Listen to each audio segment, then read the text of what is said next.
wabarakatuh. Waalaikumsalam warahmatullahi wabarakatuh. Ibu-ibu, perkenalkan, nama saya Kartoni. Saya di sini akan menyampaikan sesi 11, yaitu mendukung tentunya praktek cuci tangan pakai sabun. Nah, sebelumnya ibu-ibu pernah disampaikan kan materi sebelumnya, sesi 10 tentang apa, Bu? Masih ingat, Bu? Tentang mencuci tangan, Bukan, yang di masalah bansos. pemanfaatan bansos untuk pemenuhan gizi anak usia dini dan ibu hamil. Ya, baik. Terima kasih 100 Ibu buat Ibu Endah. Ya, berarti ingatnya masih bagus. Ya, jadi sesi 10 tentang manfaat pemenuhan bantuan sosial Untuk untuk pemenuhan gizi anak usia dini dan ibu dan ibu hamil. hamil. Nah, sekarang kita masuk ke sesi 11 ya, Bu ya. Yaitu mendukung praktek cuci tangan pakai sabun. Nah, sebelum masuk ke materi lebih lanjut, saya mau ibu-ibu sudah mempraktekkan belum, Bu, cara mencuci tangan pakai sabun di rumah, Bu? Sudah. Sudah, Bu. Benar, Bu? Benar. Nah, cara mencuci tangan pakai sabun ini biasanya dilakukan waktunya kapan, Bu? Sebelum makan, sebelum Terus? sudah beraktivitas. Kita terus mau bobo, bangun bobo, Jadi di sini ada 5 waktu 5 waktu. cuci tangan pakai sabun ya, Bu ya. Pertama dilakukan sebelum makan. Iya. Nah, jadi harus memastikan tangan kita bersih ya, Bu ya. Ya.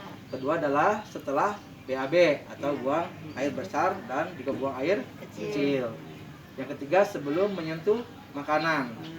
Yang keempat sebelum menyusui. Yang kelima setelah beraktivitas seperti apa, Bu? Berkebun, bepergian dan lain sebagainya ya, Bu ya. Dan selanjutnya adalah sebelum mengolah bahan makanan yang didapat dari bantuan sosial. Jadi ketika ibu sudah mendapatkan bantuan sosial kayak BPNT, ibu ya kan ada beras, endok, sebelum dimasak itu harus cuci tangan terlebih dahulu ya, Bu ya. Nah, supaya kumannya tidak gampang nempel kepada makanan yang akan kita masak. Baik, ibu-ibu, ini kita ada perumpamaan nih, Bu. Ada 2 piring yang telah kita isi dengan lada, Bu. Nah, mangga ibu lihat contoh. Ini lada yang sudah dimasukkan ke dalam piring yang di dalamnya ada air masing-masing ya, Bu ya. Nah, boleh minta contoh Ibu Endah? Ya. Coba tangannya dikasih sunlight, jaring aja jaringnya. Masuk lagi mana? Bentar.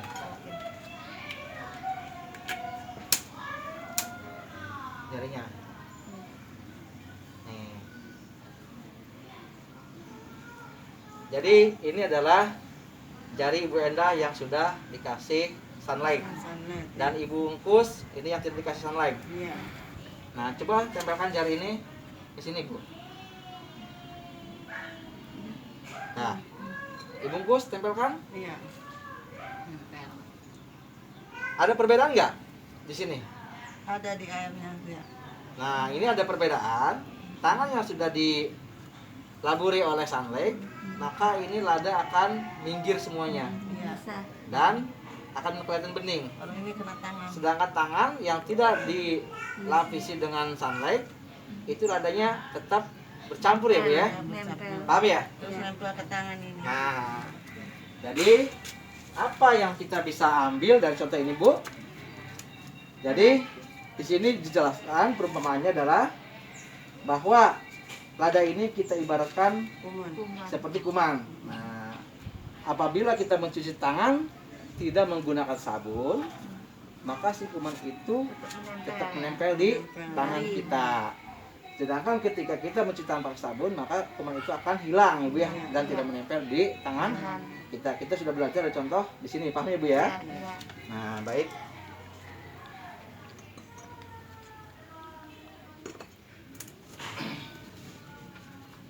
Nah, terus ini selanjutnya bagaimana sih, Bu, cara mencuci tangan yang baik itu, Bu, dan benar, Bu? Ada yang paham, Bu? Pertama harus dilakukan kurang lebih selama 20 Menit. Mana ini kelamaan bu, 20 detik. setengah jam 20 detik. 20 detik. Nah kalau 20 detik itu lama apa sedikit bu? Bentar, bentar kan? Oke, berarti nggak susah ya bu ya cuci tangannya? Cuman malas ya bu ya. Iya. Nah yang kedua, gunakan sabun cair atau sabun batangan dalam wadah tertutup. Jadi tutup juga ya bu ya, supaya nggak di ketempelan kuman. Dan gunakan air mengalir, tidak bau dan tidak berwarna. Nah, baik. Terus di sini juga kira-kira ibu di rumah punya tempat untuk cuci tangan nggak bu? Punya. Pakai apa bu biasanya bu? Pakai keran wastafel. Pakai keran. Ada yang pakai ember bu? Enggak. Ya ada. Air mengalir. Nah, yang jelas mau pakai ember, mau pakai keran langsung, yang penting air itu harus air yang mengalir ya bu ya. Iya. Nah, jadi cuci tangan tidak harus menggunakan alat yang mahal seperti wastafel kayak orang kaya tuh ya bu ya. Jadi cukup pakai keran biasa atau pakai ember kaleng cat yang seukur katilak ya bu ya. Nanti tinggal dibolongin kasih keran itu juga udah bisa. Jadi kan murah apa mahal bu? Murah. Murah ya bu ya. Nah, terus tempat penampungan air harus dibersihkan dan dikuras secara rutin untuk menghindari lumut dan jentik nyamuk. Jadi walaupun nanti kita punya wadah untuk mencuci tangan, tapi jangan lupa harus senantiasa dibersihkan ya bu ya. Iya. Jangan kelamaan berminggu-minggu nggak dibersihin, nanti banyak jentik nyamuk dan lumut bu. Terus cuci tangan hanya memerlukan air mengalir dan sabun. Cuci tangan yang digunakan tidak perlu sabun khusus anti kuman. Bisa menggunakan sabun mandi atau sabun cairan pencuci piring. Nah, jadi jangan sampai beranggapan, waduh, saya tidak punya hand sanitizer ataupun antiseptik lainnya. Jadi yang penting itu apapun, yang penting itu adalah sabun untuk cuci tangan ya bu. Nah seperti ini adalah sunlight ya bu ya. Jadi tidak perlu sabun khusus. Itu sabun apapun boleh, yang penting pakai sabun. Nah ini tadi udah. Selanjutnya kita langsung ke praktek cara cuci tangan yang benar ya bu ya. Nah sebelumnya untuk lebih bersemangat kita berdiri dulu ya bu ya. Mari bu. Sebelumnya kan saya sudah mengajarkannya bu ya. Iya. Menyanyi cuci tangan pakai sabun. Ada 6 langkah. Masih hafal bu? Masih. Masih hafal ya bu ya. Ya. Baik kita mulai ya bu ya. Ya. 1, 2, 3.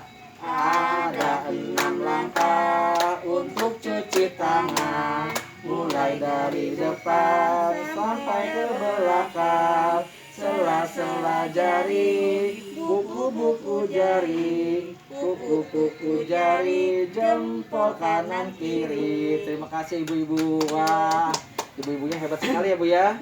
Sudah mahir dalam menyanyikan lagu 6 langkah cuci tangan. Untuk itu maka ibu-ibu silahkan duduk kembali. Nah, tadi kan untuk praktek menyanyikan lagu 6 langkah cuci tangan yang baik sudah ya bu ya. Sekarang tinggal praktek secara langsung cuci tangan. Saya minta kelompok dari Ibu Enda aja. Contohnya bu ya, mangga bu. Nah, ibu-ibu ini kan di sini kebetulan udah ada keran ya bu ya. Nah itu santiknya bisa diambil bu.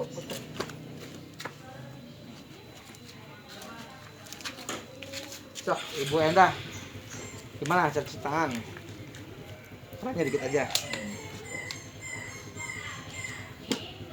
Yang pertama adalah apa bu tadi bu? Gosok di bagian depan. Nah terus yang kedua sampai ke belakang, bagian belakangnya bu ya, kanan kiri. Yang ketiga apa bu tadi? Sela-sela jari, bolak-balik ya bu ya. Tempat buku-buku jari, kanan kiri ya bu. Kelima, buku-buku jari. Keenam, jempol kanan kiri. Terus basuh sampai bersih dan keringkan ya bu ya. Nah, oke udah cukup ibu ya. Ya, terima kasih Bu Enda yang telah mempraktekkan cuci tangan pakai sabunnya ya Bu. Iya.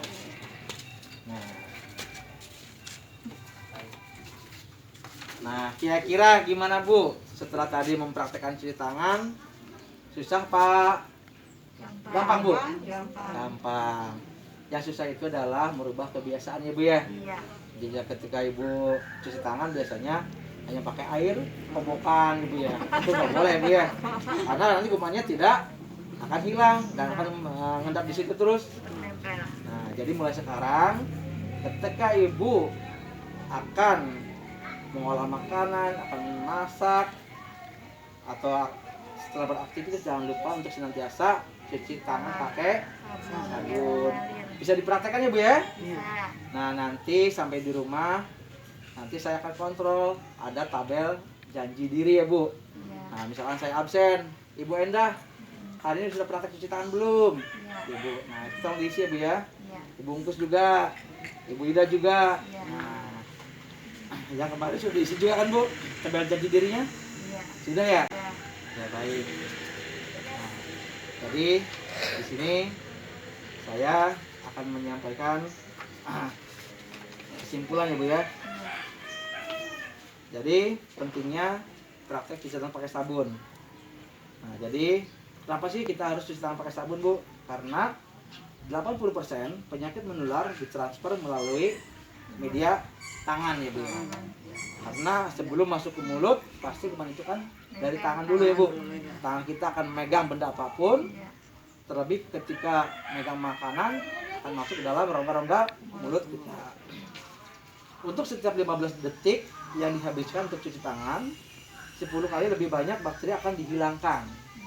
Ibu, jumlah bakteri di ujung jari berlipat ganda setelah menggunakan kamar mandi. Nah, jadi kamar mandi juga jangan lupa harus senantiasa dibersihkan ya Bu.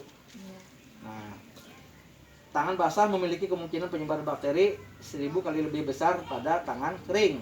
Nah, ibu-ibu kan tangannya juga sering berkeringat ya Bu. Iya. Nah, itu hati-hati ya Bu, karena tangan berkeringat yang basah itu lebih besar penyebaran bakterinya, bahkan 1000 kali lebih besar dibandingkan tangan yang kering. Tangan kita kan berbeda-beda ya Bu ya, ada yang keringatan, ada yang kering. Nah, terus apa sih Bu kaitannya cuci tangan dan stunting itu Bu? Nah, ketika anak tidak cuci tangan, bakteri, virus atau parasit bisa masuk ke dalam usus melalui mulut gitu ya, dan merusak kemampuan tubuh untuk menyerap nutrisi. Lama-kelamaan anak bisa kekurangan gizi dan mengalami stunting. Nah, jadi ada kaitannya ya Bu ya. Ini yang berawal dari hal yang sepele, tidak cuci tangan, akhirnya nempel ke makanan, masuk ke mulut kita. Nah, dan ini akan